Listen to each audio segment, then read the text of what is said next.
ভেঙ্গে গেলে মেলা আর জমে না। ঘুমের মধ্যে আজরাইল এসে যদি দেখে তোর কানে কানে তার লাগানো, আজরাইল বলবে সরি 2 দিন পরে আসতেছি, রেডি হও। আহা, হাসো বাবা, আমিও তো একটা যুবক মানুষ। আচ্ছা আমাকে বাদ দাও, হুজুর বাপ তোমার লাইনের যুবক রাস্তায় গাড়ি চালায়, নামাজ পড়ে নাই, তোমার কপালে কার অভিশাপ রাখছে বলো তো? অবশ্যই অভিশাপ আছে, হয়তো মা বাবারে কষ্ট দিছো, ওই অভিশাপ আছে। না হয় আলেমকে কষ্ট দিয়েছো, না হয় শিক্ষকের কষ্ট দিয়েছো। আল্লাহর কসম লিখে রাখলে যুবক, যত লেখাপড়া করো আর যা করো, সর্বোচ্চ সম্মানে যদি পৌঁছতে চাও 3 জায়গার দোয়া লাগবে, না হয় কপাল ভালো হবে না। আল্লাহর কসম, 1 নাম্বার মা বাবার দোয়া নাও, দ্বিতীয় শিক্ষকের দোয়া, তৃতীয় উলামায়ে কেরামের নেক নজরের দোয়া। মা বাবার দোয়া যদি বন্ধ হয়, মরার আগে তুই পঙ্গু হয়ে বিছানায় পড়ে যাবি।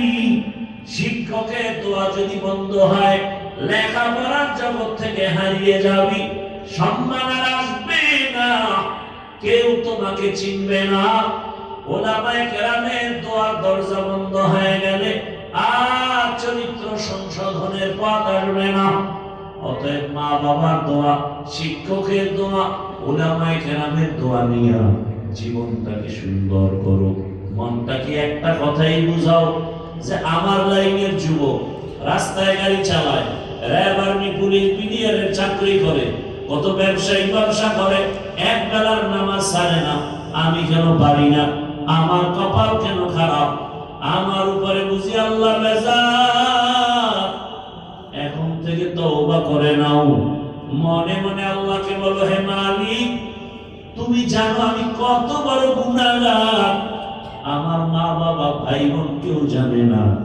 ও আল্লাহ, মা বাবা জানলে তো আমাকে ঘর থেকে বের করে দিত, ভাই জানলে আমাকে ভালো জানতো না, আমার সন্তান জানে তো আমাকে বাবা বলে ডাকতো না। ও আল্লাহ তুমি কেমন দয়ার মালিক, তুমি জানো দেখছো তুমি আমি কত বড় গুনাহগার। রাগ করে পানি বন্ধ করো নাই, খানা বন্ধ করো নাই, বরং তুমি দয়ার দরজা খুলে দিয়েছো। আজ আমি তওবার নিয়ত করেছি, আর গুনাহ করব না, নামাজ ছাড়বো না, দাড়ি কাটবো না, বেপরদায় চলবো না।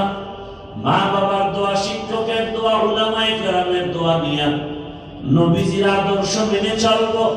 তওবা করার যদি নিয়ত হয়, মুনাফিকি না থাকে, খাঁটি তওবার নিয়ত যদি হয়, দুটো হাত আল্লাহকে দেখায়া দাও। আল্লাহ হাতগুলো কবুল করে নেন, তওবা কবুল করে নেন, তওবার উপরে মজবুত হইয়া চলার তৌফিক দান করুন।